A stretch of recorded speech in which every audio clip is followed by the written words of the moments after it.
(12월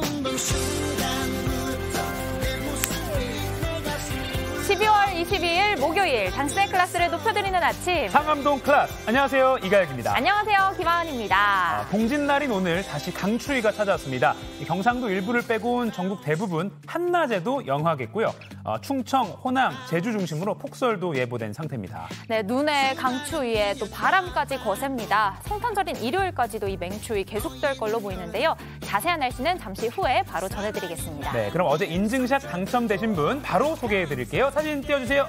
네, 상암동 클래스 보면서 출근, 이벤트 신청도 하고 뉴스도 보기라고 올려주신 싸이9113님 그리고 류류YJ님 고맙습니다. 두 분께 영화 관람권 2장씩 보내드리겠습니다. 네, 오늘도 방송 후에 저희가 직접 두 분 뽑겠습니다. 생방송 보시다가 인증샷 찍어서 여러분의 인스타그램에 올려주시면 되는데요. 해시태그 JTBC 상암동 클래스 꼭 달아주셔야 하는 거 기억해 주시고요. 재미있는 포즈나 가족, 친구 등장 아주 환영합니다. 네, 환영합니다. 네, 오늘 머니클래스에서는요, 국내외 증권사와 투자회사가 내년도 코스피 어떻게 전망하고 있는지 짚어드리고요. 또 상클라이프에선 안중근 의사 일대기를 다룬 영화 영웅을 비롯해서 주말에 볼 작품 저희가 엄선해드립니다. 네, 지금 이 방송 네이버 뉴스나 또 유튜브 JTBC 뉴스 계정으로 챙겨보고 계신 여러분도 모두 고맙습니다. 오늘도 끝까지 상클해 주시고요. 날씨부터 챙겨보겠습니다. 자, 김민지 기상캐스터. 어제 낮에 좀 괜찮아지나 싶었는데 오늘 다시 추워졌습니다. 요즘 왜 이렇게 추웠다가 눈 왔다가 반복하는 걸까요? 네, 요즘 한파와 눈이 정말 오락가락 하는데요. 우라일 산맥과 베링해 부근 이 두 곳에서 고기압이 발달하면서 한쪽에서는 찬 공기를 유도하고 또 한쪽에서는 찬 공기를 계속 머금은 상태를 유지하기 때문입니다. 동짓날인 오늘 또 전국의 기온이 곤두박질치며 춥겠고 충남과 호남, 제주를 중심으로는 시간당 3에서 5cm 안팎의 강한 눈이 쏟아지겠습니다.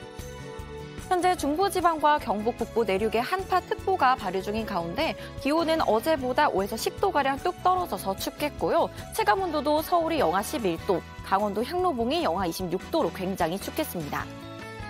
현재 충남과 호남, 제주도에 대설특보가 발효됐습니다. 오늘부터 모레까지 충남 서해안과 호남, 제주에는 10에서 25cm, 많은 곳에는 호남 서부에 30cm 이상, 제주도 산지에는 50cm 이상까지도 쌓이겠습니다. 경기 남서부와 충북 북부는 내일까지 1에서 5cm의 눈이, 서울과 인천은 오늘 아침까지 눈날림이 있겠습니다. 오늘 서울의 아침 기온 보시면 영하 9도로 어제보다 춥겠고요. 내일은 한파가 절정에 달하겠습니다. 현재 서울 영하 8도, 대전, 청주 영하 5도까지 떨어져 춥고요. 낮 기온 서울 6도, 대전, 전주 영하 2도, 부산 3도로 기온이 크게 오르지 못하겠습니다. 기온이 급격하게 떨어져 어제 내렸던 눈이 어는 등 도로 결빙이 예상됩니다. 출근길 교통안전에 유의하시기 바랍니다. 날씨였습니다. 네, 오늘 서울 낮 기온이 영하 6도네요. 네. 춥습니다. 폭설로 자가용을 두고 이렇게 대중교통 이용하는 사람이 늘면서요. 지하철역이나 버스 정류장이 평소보다 혼잡합니다. 어제 이 시간에 경기도 김포의 풍무역에서는요. 역 안으로 들어가는 에스컬레이터까지 사람들이 가득 차서 이거 사고 나겠다 이렇게 좀 두려워하는 시민들의 제보도 있었습니다. 평소보다 되도록 좀 일찍 나오시고 네. 계단 미끄러운 거 조심조심 하셔야겠습니다. 네. 자, 교통 상황 바로 알아보겠습니다. 한국도로공사 나와주세요. 네, 강추위에 도로 곳곳이 얼어붙어 있어서 현재 매우 미끄럽습니다. 속도를 충분히 줄이실 생각을 하시고 여유 있게 출근길에 오르셔야겠습니다. 서울 시내도로 중 동부간선도는 어제보다 더 수월해서 성수 방향으로 성동 분기점 일대에서 주춤하는 정도가 되겠고요. 강 따라 이동하는 길 중에선 강변북로 하남 쪽으로 방화대교부터 반포대교까지 정체를 보이고 있습니다. 한편 오늘 호남과 충남에 대설특보가 발효됐죠. 눈이 많이 내려서 도로가 상당히 미끄러운데요. 50%까지 감속하면서 지나주셔야겠고 안전거리도 200m 이상 넉넉하게 두시는 게 미끄럼 사고 예방에 도움이 되겠습니다. 그 가운데 서해안선 목포 쪽으로 선운산 부근에서는 화물차 사고가 발생했습니다. 현재 전면 타전하고 지금 작업을 하고 있는데요. 줄포 나들목에서 우회하시는 편이 좋겠습니다. 수도권에도 용인 지역 포함해서 눈이 어제 많이 내렸는데요. 지금은 눈이 그쳤더라도 도로 살얼음이 곳곳으로 껴있을 수 있으니까 충분히 감속하면서 안전운전 이어가시길 바랍니다. 안전띠 착용 잊지 마시고요. 지금까지 고속도로 교통 방송이었습니다.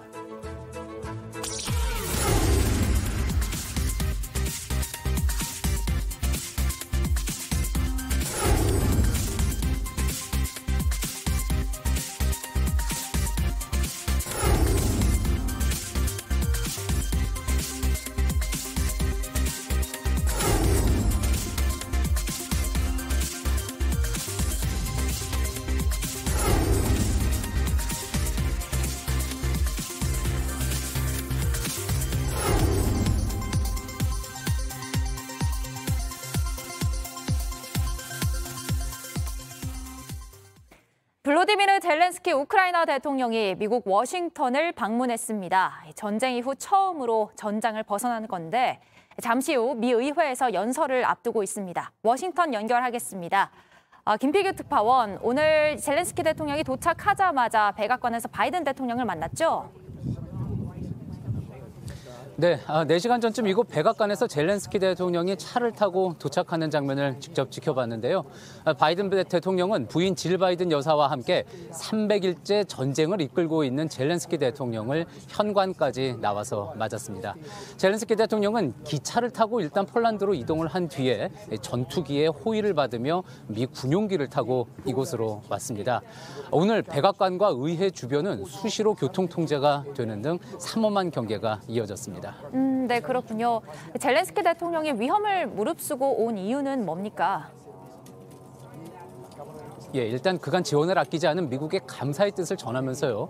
또 러시아의 무차별 공습으로 혹독한 겨울을 보내고 있는 국민들에게 항전 의지를 강조할 기회로 삼았다는 분석이 나옵니다. 그는 도착 후에 승리를 위해 워싱턴에 왔다 이렇게 밝혔습니다. 미국은 패트리엇 미사일을 포함한 18억 5천만 달러, 그러니까 우리 돈으로 2조 3천억 원 규모의 추가 군사 지원을 젤렌스키 대통령에게 약속을 했습니다. 두 정상의 이야기 직접 들어보시죠. First of all, I really, all my appreciations from my heart, from the heart of Ukrainians, all Ukrainians, from our nation, strong nations, all the appreciation to you, first of all. We're going to continue to strengthen Ukraine's ability to defend itself, particularly air defense, and that's why we're going to be providing Ukraine with Patriot missile battery. 네, 사실 전쟁이 계속 이뤄지고 있기 때문에 전장을 오래 비울 수는 없을 것 같아요. 워싱턴에선 얼마나 머무나요? 예, 바로 조금 전에 이제 백악관에서 회담이 끝났고요. 그리고 공동 기자회견이 있었습니다. 바이든 대통령은 러시아를 비난하면서 우크라이나를 향해서는 미국이 지원을 계속할 것이다 약속을 했습니다.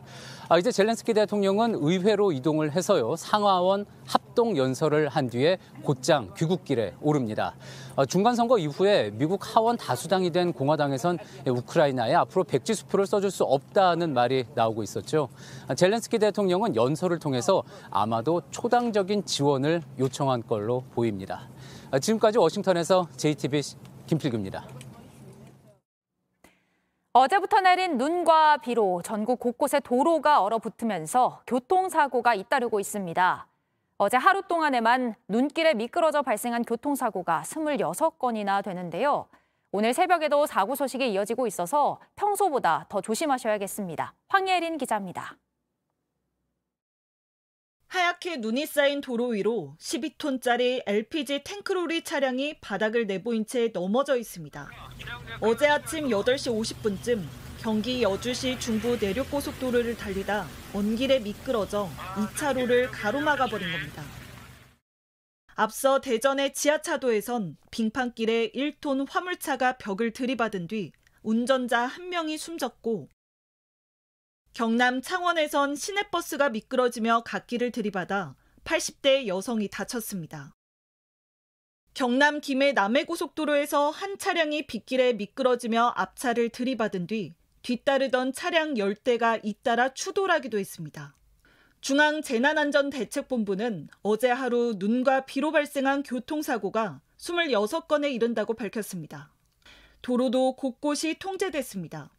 경남과 경북에 있는 지방도로 22개가 통제됐고 여객선도 6개 항로에서 7척도 발이 묶였습니다.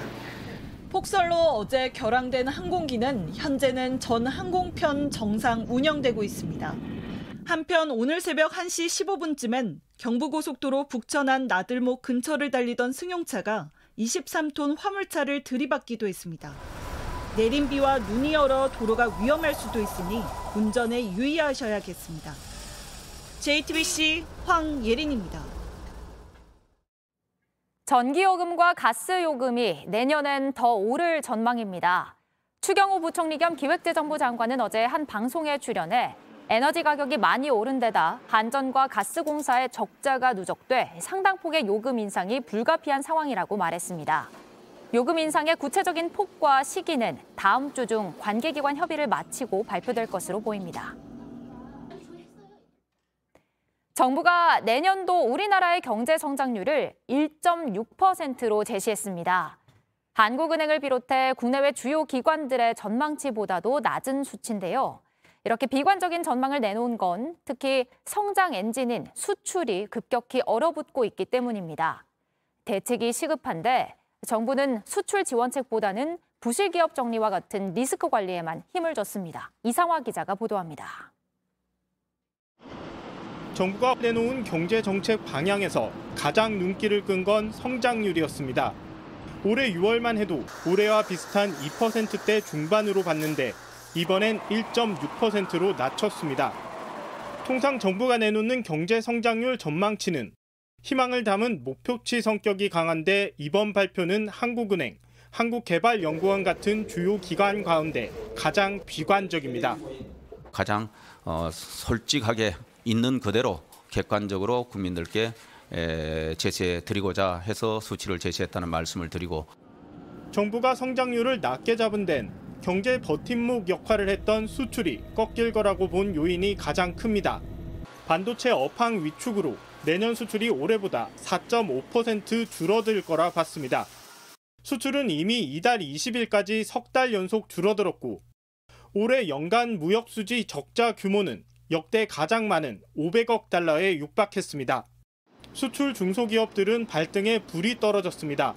공장 가동률이 90% 이상 이제 달성을 하는데 현재는 한 60% 이하의 공장 가동률을 지금 달성하고 있습니다. 특히 우리의 최대 교역국인 중국이 제로 코로나 정책과 경기 부진으로 우리 제품을 덜 수입하는 게 큰 부담입니다. 올해도 초에도 그렇지만 5주간 격리를 해야 되는데 홍보도 어렵고 비용도 증가하고 물류도 내기 어렵고 코로나 이후에 20% 이상은 평균적으로 떨어졌다라고 보시면 될 것 같습니다. 하지만 정부의 내년 경제 정책엔 중소기업을 포함한 수출 경쟁력 강화 방안은 잘 보이지 않습니다. 그보단 부실 기업 정리와 채권 시장 안정 같은 리스크 관리에 초점을 맞췄습니다.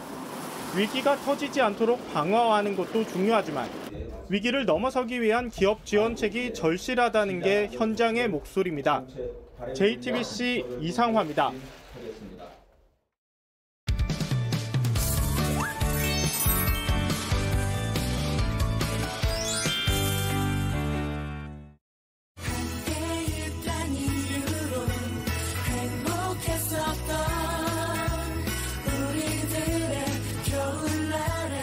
뉴스가 딱딱해야 한다는 편견을 깨는 두 사람 나와 있습니다. 먼저 점심시간 동료들과 토크할 만한 국내 이슈를 소개합니다. 도시락 이슈 이도성 기자. 안녕하세요. 안녕하세요. 안녕하세요. 또 장신이 잠든 사이 벌어진 나라 밖 소식들 재미있게 전해드리는 월드클래스 이온주 캐스터 나왔습니다. 어서 오세요. 월드뉴스. 그게 돈이 되나?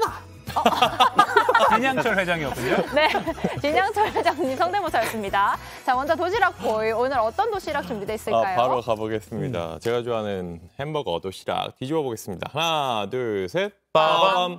못생겨서 탈락입니다. 저 또 탈락인가요? 탈락! 이가영 아웃. 또 이렇게 저를 암살 시도를 또 하셨는데 그게 아니고 농담은 했지만 사실 이런 일 없어야죠. 이런 일 없어야죠. 그렇죠. 외모로 탈락하면 안 되죠. 한 대학병원에서 이 채용 과정 중에 외모의 등급을 매겨서 탈락을 시킨 일이 있었습니다. 이게 교육부 감사 결과로 드러나기도 했습니다. 아이고. 그러니까 요즘 어떤 때인데 외모로 당락을 결정합니까? 사실 좀 블라인드 많이 하잖아요. 네. 그래서 사실 그러면 안 되는데 학력도 공개하고 외모 이런 걸로 평가 기준을 삼으면 안 되는데 이게 이유가 있었습니다. 이 채용 비리 때문인데요. 이 가톨릭대 의정부 성모병원에서 면접위원이던 지역 A씨가 다른 직원 자녀가 사무 직원 채용에 지원을 하니까 서류 전형에 통과하도록 평가 항목에 없었던 외모 점수를 부여했습니다. 이런 게 없었는데 부여를 한 거예요, 점수를. 반대로 서류 전형 합격이 가능했던 일부 지원자에게는 외모 하, 상중하 할 때 하예요. 헐. 그리고 나이. 이런 부당한 이유를 들어서 탈락을 시켰다고 지금 합니다. 화면에 채용평가 항목의 두 번째 줄 보면 외모가 있어요. 네. 그러니까 외모를 항목으로 만든 거예요. 점수를 어떻게 매긴다는 건지 사실 모르겠거든요. 2점에서 25점.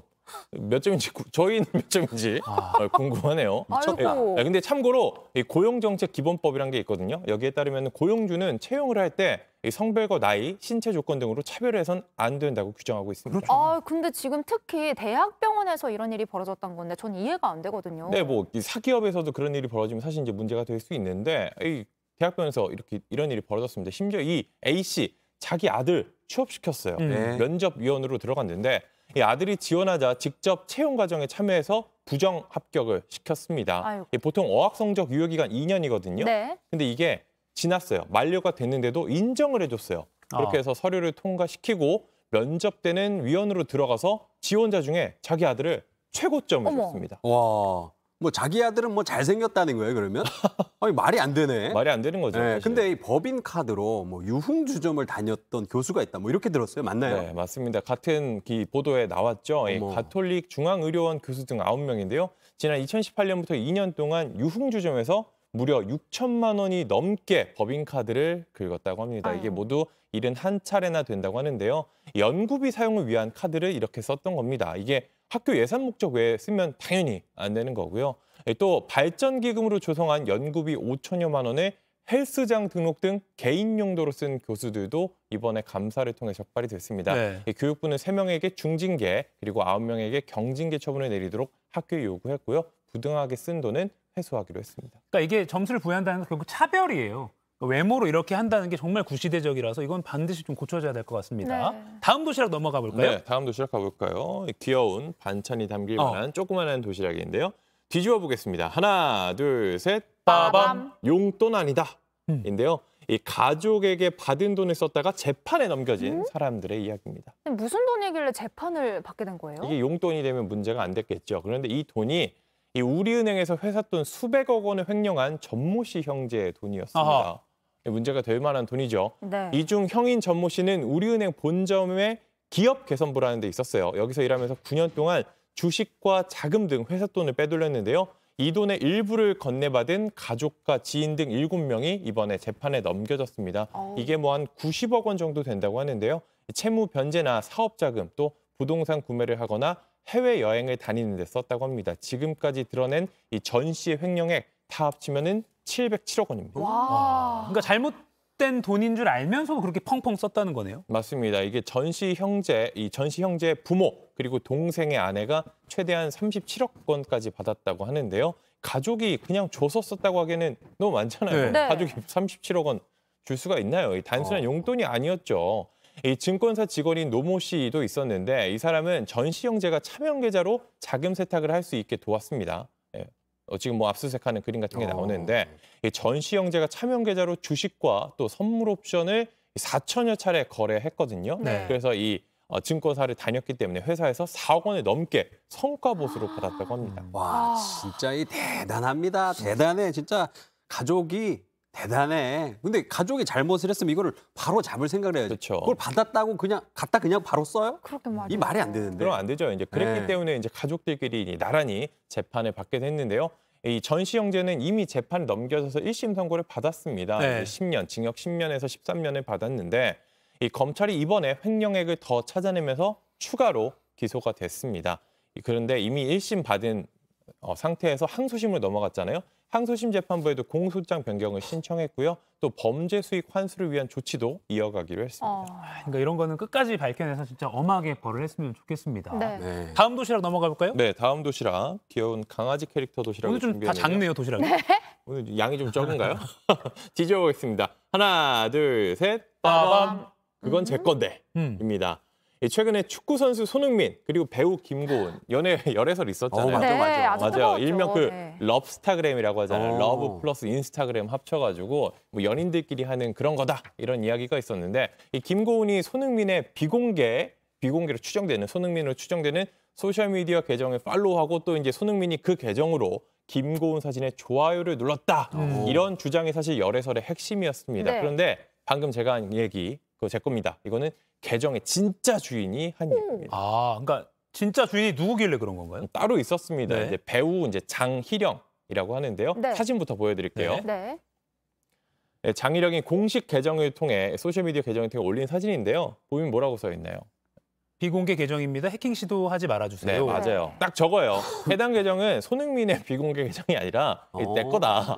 그리고 누군가 해킹을 시도하고 있다. 그러니 하지 말아달라. 이렇게 적었습니다. 그러니까 네티즌들이 이거는 손흥민의 계정일 것이다 라고 했던 그 계정 장희령 거였고 또 이 두 사람 장희령과 김고은은 한 영화에 출연한 인연이 있었다고 해요. 그리고 아이디 사진 잠깐만 다시 보여주시죠. 그 아이디가 있어요. 아이디 보면은 0070 뭐 이렇게 돼 있거든요. 네. 뭐 저게 명품 브랜드 이름 같은 그 비슷한 거랑 0070이 돼 있는데 이 열애설을 제기한 일부 네티즌은 저게 손흥민 생일 그리고 김고은 생일을 조합해서 만든 거다. 손흥민이 7월 8일, 김고은이 7월 2일 생인데요.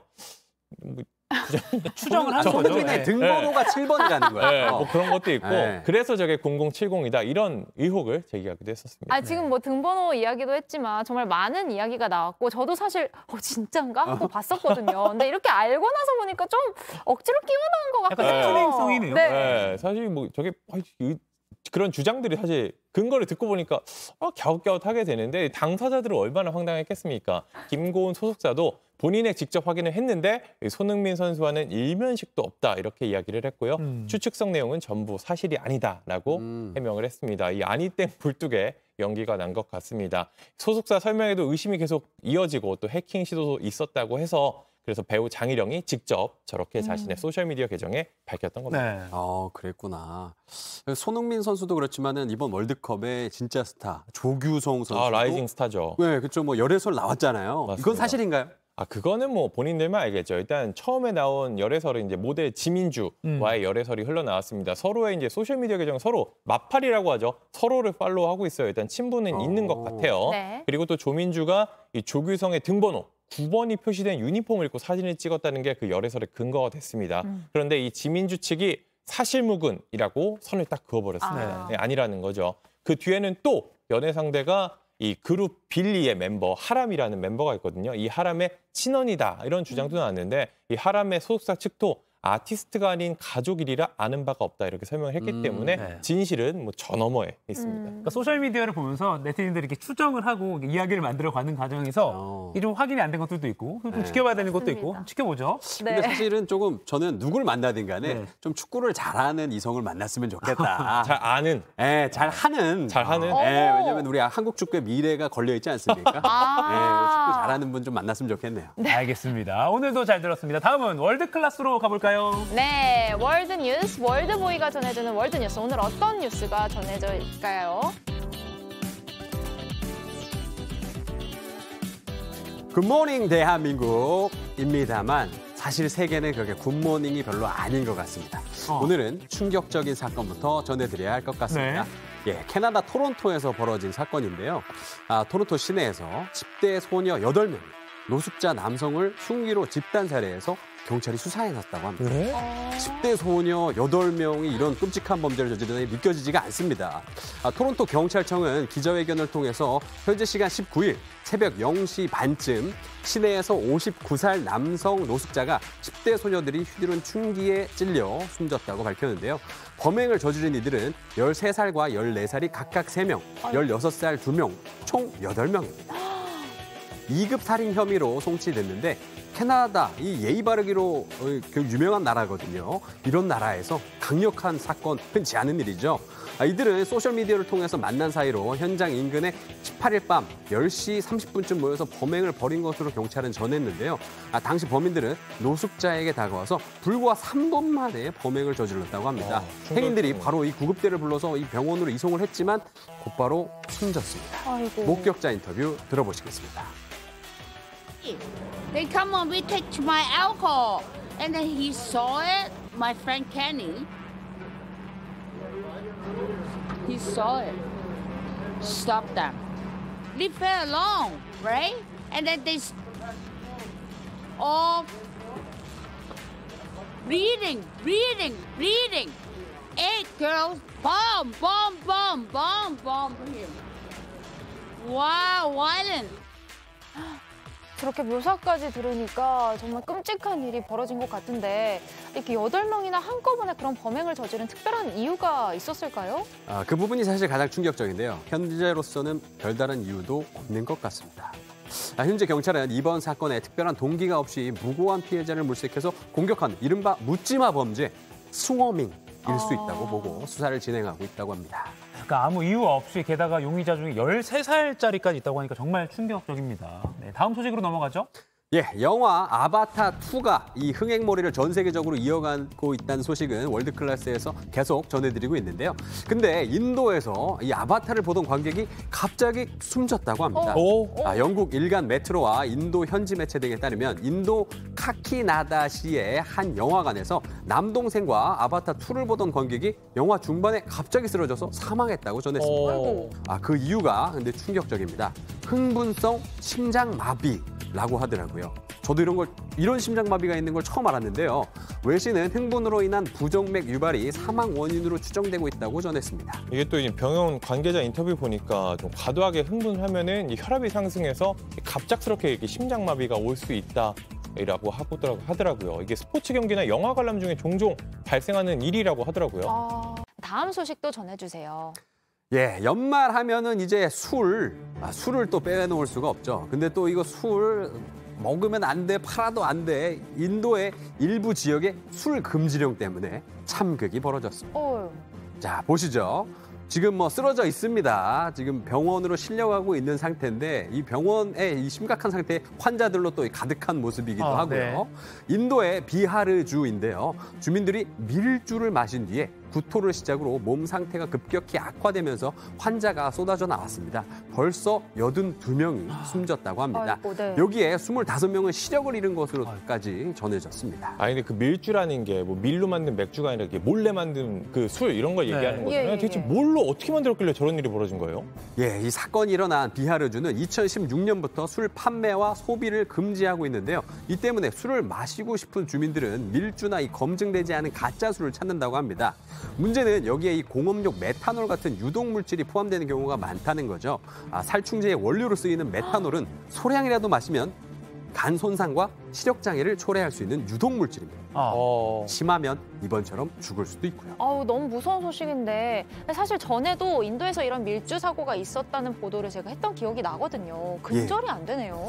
사실 인도의 이 심각한 밀주 문제 이번에 또 처음은 아닙니다. 2011년에 무려 170여 명이 밀주를 먹고 숨진 일이 있었고요. 2020년에도 120명이 불법으로 제조된 술에 희생됐습니다. 유사한 사고가 계속 이어지고 있는데 현재 경찰은 밀주 제조업소와 이 유통업체를 기습하면서 수사를 펼치고 있다고는 하지만 크게 나아지는 것도 없어 보입니다. 네, 사람 잡는 밀주입니다. 인도뿐만 아니라 사실은 이란이나 인도네시아 같이 술 소비가 금지된 국가에서 이런 소식이 종종 나오는데 대량 인명피해가 이어지니까 좀 대책이 필요한 것 같습니다. 다음 소식 이어서 보죠. 네, 이번엔 훈훈한 선행 현장으로 분위기 바꿔보겠습니다. 네. 우리에게 영웅, 임영웅 씨가 있다면 고양이들에겐 이런 영웅이 있습니다. 힘차게 출동을 했는데요. 지금 줄 하나 걸고 나무를 올라서 지금 뭘 잡죠? 지금 뭘 잡았어요? 고양이요. 네, 우리 양양이 고양이를 잡았습니다. 근데 방금 바디 자기 카메라 대고 올라갔는데 저 나무 너무 높잖아요. 저거 어떻게 올라가요? 너무 나무 무서워요, 꼭대기에 저는. 있는 거예요. 네, 나무 꼭대기에서 지금 냥이의 영웅이 지금 그 냥이들을 구출해서 내려오고 있는 모습인데요. 이 나무에 올라가서 못 내려오고 오도 가도 못하는 고양이들을 전문으로 구조하는 단체입니다. 네, 사실 구조단체라고 해봤자 2명이고요. 한 명은 미국의 산악 가이드고 또 한 명은 아픈 나무를 돌보는 수목보호기술자. 그러니까 나무 의사 같은 분들인데 둘 다 위기에 처한 고양이를 살리겠다고 활동 중입니다. 근데 이분들이 이렇게 활동을 벌이는 걸 보면 저렇게 고양이가 나무에 올라가서 갇히는 경우가 꽤 많은가 봐요? 예, 기본적으로 고양이는 이 높은 곳에 오르기를 좋아하는 동물입니다. 하지만 지상에서 2.5m만 넘어도 떨어지면서 다칠 수 있다고 하더라고요. 자신만만하게 이 고양이들이 올라갔다가 이거 너무 높은데 이거 좀 아닌 것 같아 이렇게 하고 겁먹으면 저렇게 나무에 걸리게 되는 것이죠. 네, 근데 이 와중에 고양이 참 귀엽긴 하네요. 네, 너무 귀여워요. 근데 우리나라에서 만약에 이런 상황 보게 되면 어떻게 해야 됩니까? 네, 상황을 좀 구분하셔야 됩니다. 이 맹견이나 야생동물 때문에 당장 이 사람의 안전이 위험한 상황이면 119로 신고 전화를 하시고요. 그게 아니라 이번 고양이 사례처럼 단순 동물 구조가 필요할 땐 정부 민원 안내 콜센터 110으로 전화하시면 됩니다. 잘 기억해 두셨다가 결정적인 순간에 이용하신다면 여러분이 냥이의 영웅이 될 수도 있겠죠. 너무 귀엽죠? 네. 월드클래스 귀여워요. 제가 준비한 소식 여기까지입니다. 네, 우리가 위험할 때 119에 전화를 하잖아요. 냥이들이 위험할 땐 110 기억해 주시고요. 지금까지 나라박 이슈까지 잘 살펴봤습니다. 월드보이 이온조 캐스터, 도시락보이 이도성 기자였습니다. 또 만나요. Baby, baby, baby, my baby. 세상 누구보다 널 사랑해 모든 힘 다해 너를 불러 Hold me tight baby You're my everything 널 만나고 난 변했어 세상 누구보다 널 사랑해 모든 힘 다해 너를 불러 I'm in London, London boy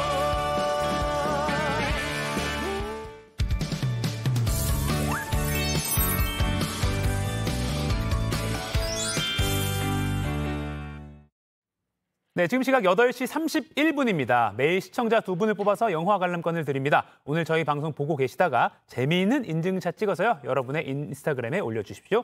해시태그 샵 JTBC 또 샵 상암동 클라스 꼭 함께 달아주셔야 합니다. 자, 그럼 저 같은 경알못, 경제를 잘 알지 못하는 사람을 위한 당장 내 돈이 되는 지식, 머니클래스 키워드 먼저 보시죠. 2000대 3000, 2023년 코스피 전망. 2022년이 이제 딱 9일 남았습니다. 올 한 해 투자 참 힘드셨죠? 슬프게도 내년 경제 전망 뉴스 기사 보면요. 다 먹구름입니다. 고물가, 고금리, 고환율에 아직도 계속되는 우크라이나 전쟁까지 우리 경제가 넘어야 할 산이 아직 많은데요. 우리 코스피 주가는 언제쯤 이 산을 넘고 다시 오르게 될까요? 국내외 증권사들이 전망치를 냈다고 하는데요. 오늘의 키워드 2000대 3000, 2023년 코스피 전망 가지고 내년에 주식해야 하는지 알아보겠습니다.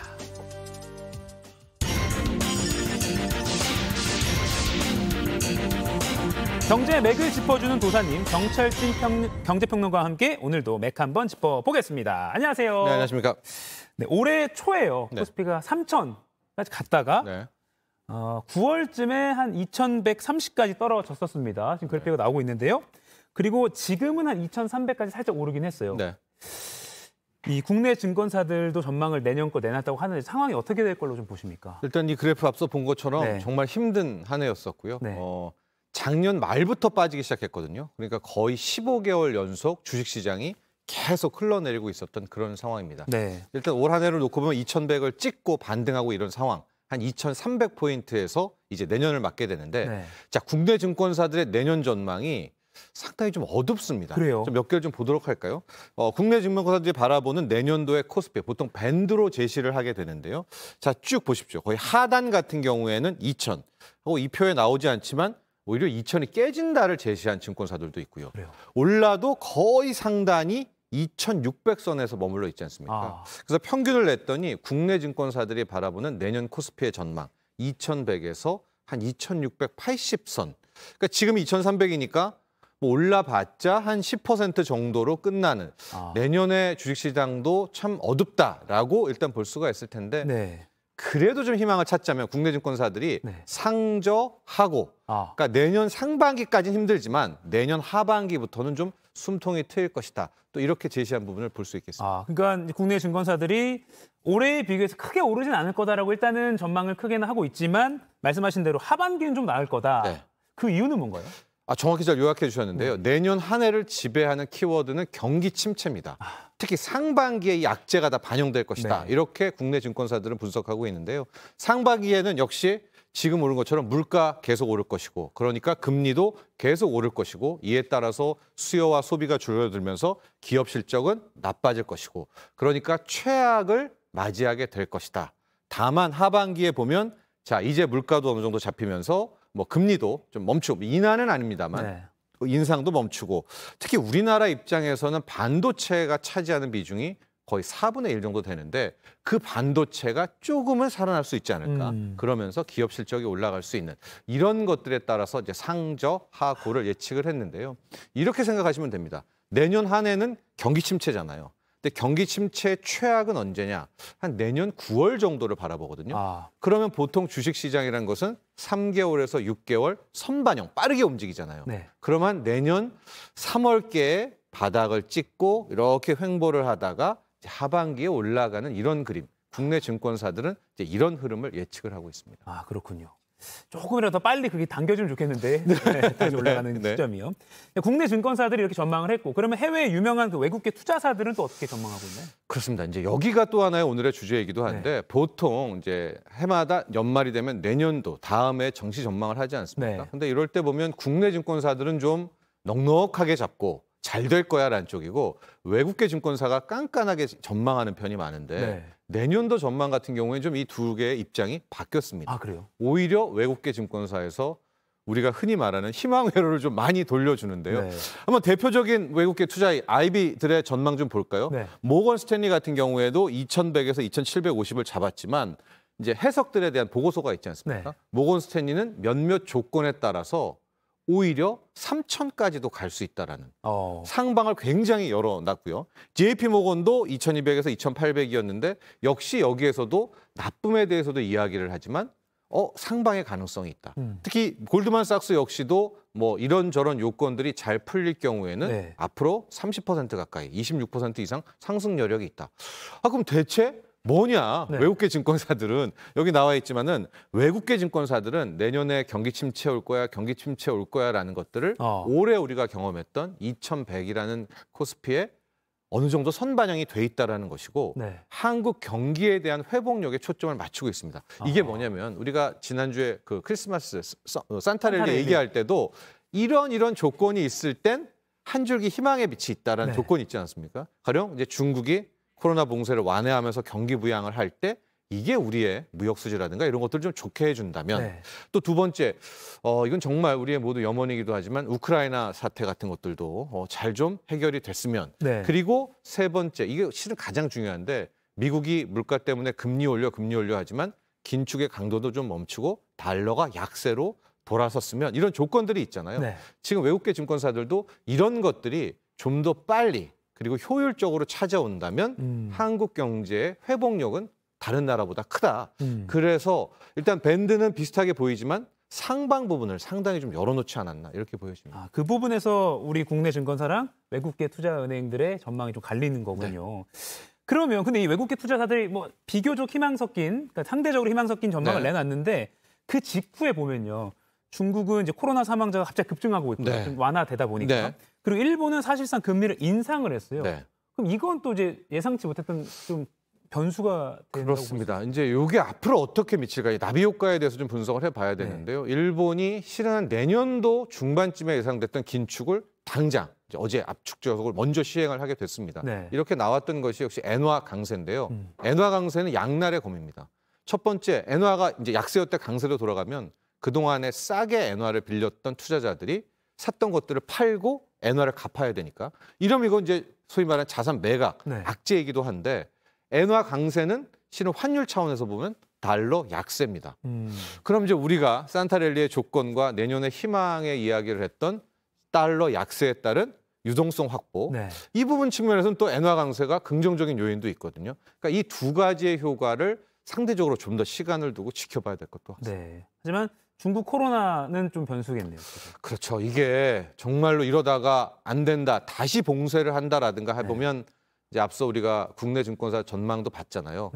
그럼 희망이 완전히 없어진 거잖아요. 그러면 올해 봤던 2100보다도 더 떨어질 개연성도 있기 때문에 자, 실은 이제 우리가 말했던 그 요인들을 매일매일 좀 우리가 관심 있게 지켜봐야 될 것 같습니다. 알겠습니다. 끝으로 지금 이제 아까 외국계는 3000까지 전망한 데가 있었어요. 잘 풀리면. 잘 풀리면. 국내는 그거보다는 조금 희망이 덜했는데 우리 정철진 평론가님께서는 어느 쪽에 좀 가까우세요? 저는 외국계 증권사에 또 한 표를 던지고 싶고요. 저 역시도 현재 상황에서 이게 이제 너무나 경기 침체에 대한 부담들이 좀 크거든요.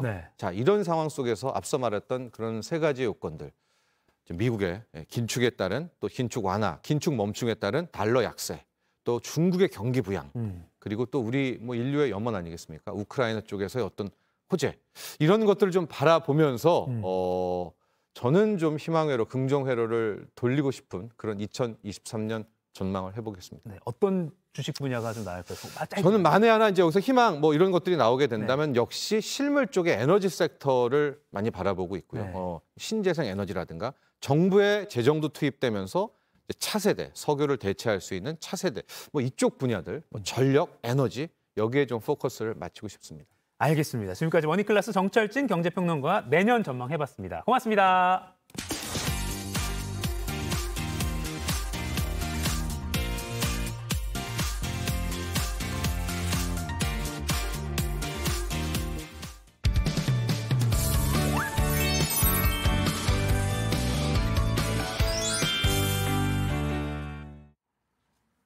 네, 상클라이프 목요일 아침엔 극장 개봉작부터 OTT 시리즈까지 다양한 작품 이야기 나눠보는 시간인데요. 자, 오늘도 우리를 영화 속 세상으로 안내해줄 베테랑 영화 저널리스트 더 스크린의 박혜은 편집장과 함께합니다. 편집장님 안녕하세요. 네. 안녕하세요. 안녕하세요. 추위를 뚫고 오셨습니다. 네. 자, 첫 번째 작품 안중근 의사 일대기를 다룬 영화라고요? 네, 맞습니다. 오늘 처음 소개해드릴 작품은 영웅이라는 작품이고요. 그리고 이 작품 많이 기다리셨던 분들 있으실 것 같아요. 한국에 초연됐던 벌써 14년째 이어지고 있는 한국 오리지널 뮤지컬을 영화로 옮긴 작품입니다. 이번에 21일 날 개봉을 했는데요. 코로나 팬데믹 때문에 3년 동안 개봉을 기다렸던 작품이기도 해요. 1909년 10월, 그러니까 하얼빈에서 이토 히로부미를 사살한 안중근 의사의 마지막 1년을 다룬 작품입니다. 우리가 안중근 의사 하면 굉장히 익숙하고 잘 알고 있는 인물이라고 생각하지만 이 영화를 보시면 또 한 번 생각이 달라지실 거예요. 인간 안중근의 모습부터 시작해서 안중근을 둘러싼 주변 사람들의 마음들, 가족의 마음까지 그 뜨거웠던 1년을 정말 관객 여러분들이 함께 역사 속에서 즐기실 수 있는 그런 작품이 나왔습니다. 진짜 안중근 의사 하면 이름만 떠올려도 정말 대한민국 국민들의 심장이 뜨거워지잖아요. 근데 이렇게 국내 창작 뮤지컬이 영화로 제작되는 건 처음 있는 일인 거죠? 네, 맞습니다. 국내 창작 뮤지컬이 영화로 만들어진 건 이번이 처음이에요. 최근에 굉장히 다양한 영화적 시도들이 있어서 뮤지컬 영화들, 한국 영화들도 좀 만나보실 수 있었는데요. 이번 작품은 그야말로 뮤지컬이 가지고 있는 모든 장점을 영화로 가지고 오면서 뮤지컬에서는 보여주지 못했던 어떤 영화적인 규모, 영화적인 상상력을 같이 보여준 작품이라는 점에서 굉장히 전 중요한 성과라는 생각이 좀 들었어요. 네. 그 유명한 넘버가 있잖아요. 누가 죄인인가? 누가 죄인인가? 네, 역시. 이거 제가 유튜브로도 계속 찾아봤거든요. 근데 이 뮤지컬에서는 넘버라고 하잖아요. 맞습니다. 이 영화 속에서도 이 뮤지컬 음악들 다 기대를 해도 되나요? 맞습니다. 저는 굉장히 많은 분들 주목하시는 게 뮤지컬을 익숙하게 보시지 않았던 분들은 이 영화 좀 낯설지 않나 하실 수도 있겠지만 그렇지 않고요. 이 뮤지컬에서 나왔던 거의 모든 넘버들이 영화 속에서 다시 들려지는데 그중에서도 특히 이 정성화 배우의 활약을 주목해 주셔야 될 것 같아요. 이 초연 뮤지컬부터 지금까지 14년 동안 안중근 의사를 연기했던 정성화 배우가 외모도 닮았어요, 안중근 의사. 네, 왠지 닮았어요. 그렇게 살다 보니까 정말 그런 어떤 영혼의 울림이 있더라고요, 배우에게.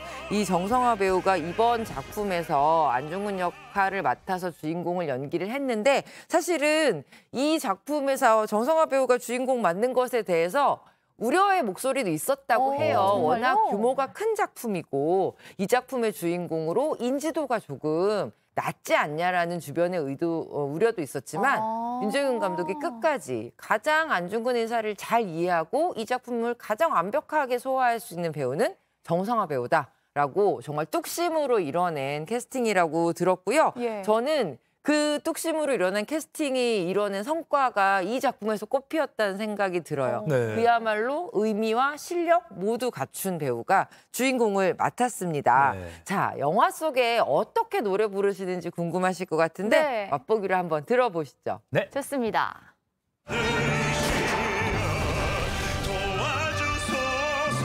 휴거구 안중근, 휴거구 안중근과 시케인이셨소.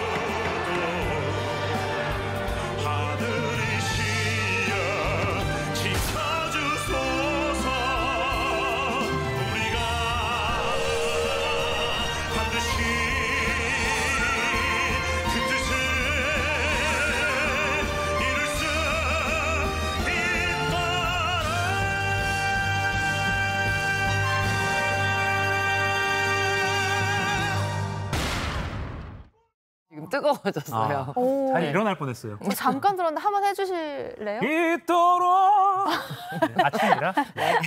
진짜 너무 멋집니다. 사실 정성화 씨야 뮤지컬계의 슈퍼스타로 뭐 인지도 걱정을 저는 왜나 모르겠을 정도로 너무 슈퍼스타인 분이시고 사실 김고은 배우는 뮤지컬이 처음이잖아요. 예. 또 이외에도 반가운 얼굴들이 많이 보이는데 어떤가요? 맞습니다. 특히 김고은 배우 얘기하셨는데요. 이번 작품에서 김고은 배우가 설희라는 캐릭터로 연기를 해요. 가상의 캐릭터이기는 한데 워낙 노래 잘하는 배우다 소문은 나 있었지만 이렇게 잘할 줄 몰랐다라는 얘기들이 나오고 있습니다. 작품 안에서 그야말로 자신의 모든 재능을 꼽히고 펼친 이번 캐릭터 김고은 배우의 노래 정말 기대해 주셔도 좋을 것 같고요. 이분 빼놓을 수 없습니다. 나문희 배우가 이번 작품에서 조 마리아, 그러니까 안중근 의사의 어머니 역할을 맡았는데요. 실제로 뮤지컬 넘버들을 부르세요. 그런데 이게 가창력이나 어떤 기술, 기능에 의한 노래의 울림이 아니라 그야말로 진심이 느껴지는 정말 소름 끼치는 감정의 노래들, 목소리들을 들려주시거든요. 아마 나문희 배우 등장하는 순간 주체할 수 없는 눈물을 흘리실 거라고 저는 장담할 수 있고요. 네. 그 이외에도 조재훈 배우나 박진주, 조도선, 이현우 배우가 출연을 해서 이번에 굉장히 놀라운 뮤지컬 실력들을 보여줍니다. 보니까 약간 레미제라블의 한 장면 같기도 한데요. 네네네. 영화 속에서 그 뮤지컬 하듯이 실제로 배우들이 촬영 중에 노래를 진짜 부른 건가요? 정말 정확하게 보셨는데요. 한국 관객들이 레미제라블이나 해외의 뮤지컬 영화들은 좀 익숙하실 거예요. 그런데 한국 배우들이 뮤지컬 한다 그러면 조금 낯설어 하실 텐데 이번 영화에서는 그런 걱정 안 하셔도 될 것 같습니다. 이 작품은 라이브 뮤직 노래 방식을, 녹음 방식을 채택을 했어요. 그러니까 스튜디오에서 어쩔 수 없이 촬영해야 되는 분량들을 제외하고 전체 70%를 배우들이 연기하면서 직접 노래 부른 그 음악을 영화 속에 담았습니다. 윤정현 감독은 처음부터 이 라이브 녹음 방식을 고집을 했었는데 스튜디오에서 녹음을 하면 그 어떤 기술적인 완성도는 훨씬 높을 수 있겠지만 실제로 배우들이 연기하는 그 감정을 100% 담아내기는 어렵다. 이 작품의 음악은 감정이어야 한다, 심장이어야 한다라는 생각으로 70% 라이브 녹음을 진행을 했고요. 배우들도 연기하랴 노래하랴 쉽지 않은 도전이었지만 영화 보시면 한국도 이제 레미제라블 저 이상 부러워하지 않아도 되겠다라는 생각이 드는 대작 뮤지컬 영화가 나왔습니다. 네, 방금 뭐 나문희 배우의 목소리도 잠시 들렸는데 일전에 다른 프로그램에서도 감성 충만한 목소리로 노래해서 또 그랬기도 했고 네, 박진주 씨도 그렇고 정말 듣는 재미가 남다른 그런 영화일 것 같습니다. 자, 두 번째 작품 소개해 주시죠. 네, 두 번째 작품의 제목은 가가린이라는 작품입니다. 이 작품은요. 2019년에 철거된 프랑스의 실제 주거단지를 배경으로 만들어진 작품이에요. 이 가가린이라는 주택단지에서 태어난 한 소년이 이 건물이 사라질 위기에 처하게 되면서 어떻게 보면 자신의 삶의 터전을 지키고자 하는, 그리고 쓰러져가는 자신의 꿈을 지키고자 하는 일종의 생존기, 투쟁기입니다. 다큐멘터리처럼 보이실 수도 있는데 사실은 이 작품이 굉장히 판타지, SF의 성격을 가지고 있다는 걸 알면 영화 보시면서 되게 놀라우실 것 같아요. 전 세상에 혼자 서 있었던 것 같은 이 소년이 새로운 친구들을 만나게 되면서 그 안에서 꿈을 꾸어나가는 그런 이야기입니다. 지금 주인공 이름이 유리, 또 주인공이 사는 주택 단지가 가가린이에요. 아파트 단지가 가가린이에요? 네, 아파트 단지가 가가린입니다. 근데 이 유리 가가린 맞아요. 우주비행사. 우주비행사, 러시아. 예, 인류 최초의 우주비행사죠. 그리고 소련의 그 우주 비행사인데요. 흥미로운 건 이 프랑스에 있는 거대한 주택단지의 이름을 가가린이라고 지은 이유가 유리 가가린이랑 연관이 있어요. 인류를 새로운 세계에 한 발 더 그 발을 내딛게 하는 이 우주인의 이름을 딴 주택단지였다고 해요. 그리고 저 공간에서는 뭔가 새로운 세상, 새로운 질서를 또 꿈꾸는 사람들이 모인 일종의 커뮤니티이기도 했었는데요. 시간이 흐르면서 이 주택단지도 낡아가고 세상도 바뀌고 우리의 생각이나 이념도 바뀌어 가잖아요. 그것처럼 이 건물도 이제 철거를 목적에 두게 된 거죠.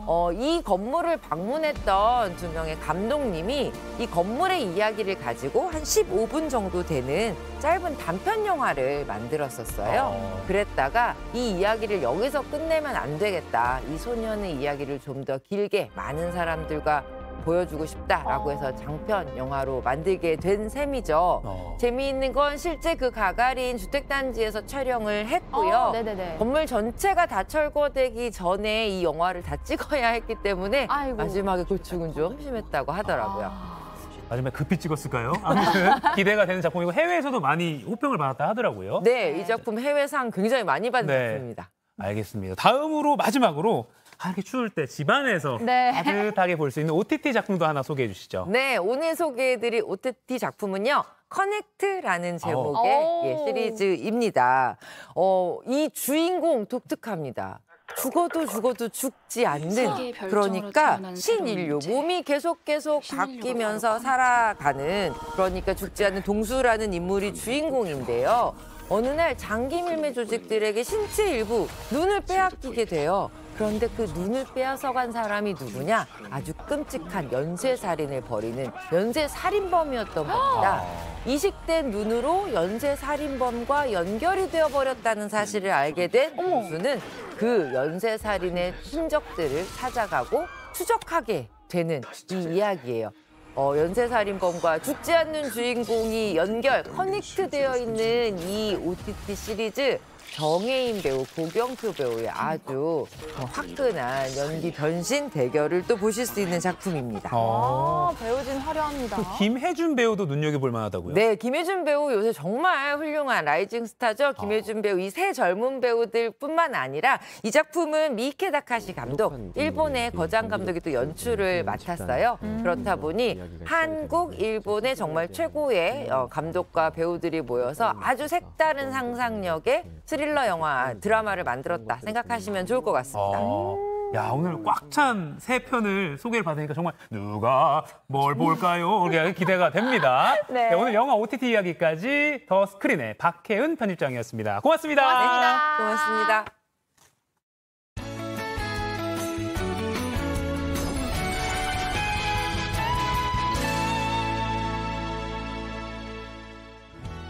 오늘 전국의 기온이 또다시 곤두박질 쳤습니다.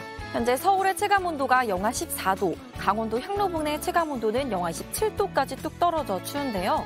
다시 찾아온 강력한 한파와 서쪽 지역에 집중된 많은 눈에 대비해 외출하실 때 옷 따뜻하게 입으시고 발밑 잘 살펴주셔야겠습니다. 현재 중부지방과 경북 북부 내륙에 한파특보가 발효 중인 가운데 강원 내륙은 한파경보가, 수도권을 포함한 그 외 지역은 한파주의보가 내려졌습니다. 오늘은 어제보다 기온이 5에서 10도가량 뚝 떨어져 춥겠고 바람도 강하게 불어서 체감온도는 더 낮겠습니다. 서해상에서 발달한 눈구름대가 유입되면서 충남과 호남, 제주도에 대설특보가 발효된 가운데 오늘부터 모레까지 충남 서해안과 호남, 제주도 산지에 10에서 25cm, 많은 곳에는 호남 서부에 30cm 이상, 제주도 산지에는 50cm 이상의 눈이 쌓이겠고요. 경기 남서부와 충북, 중북부는 내일까지 1에서 5cm의 눈이, 서울과 인천은 오늘 아침까지 눈날림이 있겠습니다. 네, 현재 서울, 인천 영하 8도, 대전 영하 5도, 광주 영하 1도 보이고 있고요.